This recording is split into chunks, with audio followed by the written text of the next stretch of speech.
बहुत समय पहले एक छोटे से गांव में लोग सुखी और शांति से जीवन व्यतीत कर रहे थे। गांव के पास ही एक बड़ी नदी बहती थी, जो गांव वालों के लिए जल का प्रमुख स्रोत थी। नदी के किनारे हरे भरे पेड़ और घनी झाड़ियों से घिरा हुआ था। लोग हर दिन इसी नदी से पानी भरते, मछलियां पकड़ते और खेती के लिए सिंचाई करते थे। गांव के लोग इस नदी को अपने जीवन का हिस्सा मानते थे। वे इसे जीवनदायिनी कहते थे क्योंकि इसके पानी से उनकी फसलें उगती थीं और उनका जीवन चलता था।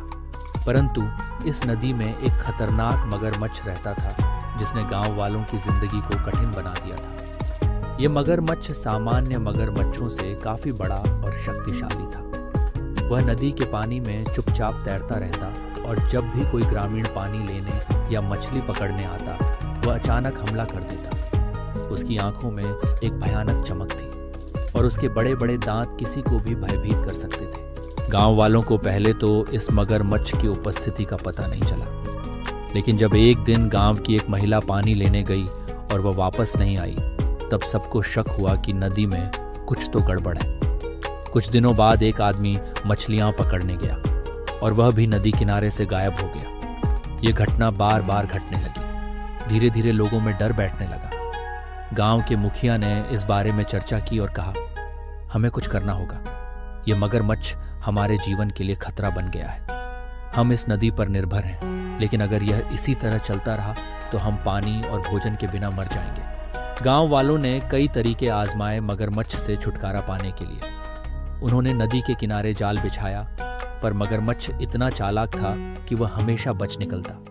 उन्होंने नदी के पास आग जलाने की कोशिश की ताकि मगरमच्छ डर कर भाग जाए, लेकिन मगरमच्छ को कोई फर्क नहीं पड़ा। एक दिन गांव में एक बूढ़ा आदमी आया जो एक घुमंतू संत था। वह गांव के मंदिर में रहने लगा और गांव वालों की कठिनाइयों को सुनने लगा। गांव वालों ने उसे मगरमच्छ की समस्या बताई और मदद की गुहार लगाई। बूढ़े संत ने सबकी बात ध्यान से सुनी और फिर मुस्कुराते हुए कहा, इस समस्या का समाधान शांति और धैर्य से निकलेगा, न कि डर और हिंसा से। संत ने गांव वालों से कहा, मगरमच्छ को फंसाने की बजाय हमें उसकी आदतों को समझना होगा। वह भूखा होता है तभी हमला करता है। अगर हम उसे भोजन का एक स्रोत उपलब्ध करा दें तो वह गांव वालों पर हमला नहीं करेगा। गांव वालों को संत की बात थोड़ी अजीब लगी, लेकिन उन्होंने उसकी बात मानने का निश्चय किया।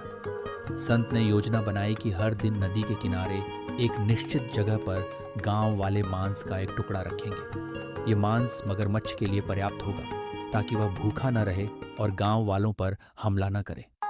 संत की योजना कारगर सिद्ध हुई। हर दिन गांव वाले नदी किनारे मांस रखते और मगरमच्छ उस मांस को खा लेता। कुछ ही दिनों में मगरमच्छ ने गांव वालों पर हमला करना बंद कर दिया। वह अब नदी के अन्य हिस्सों में रहने लगा और मांस खाने के बाद शांत रहता था। और अब गांव वाले शांति से रहने लगे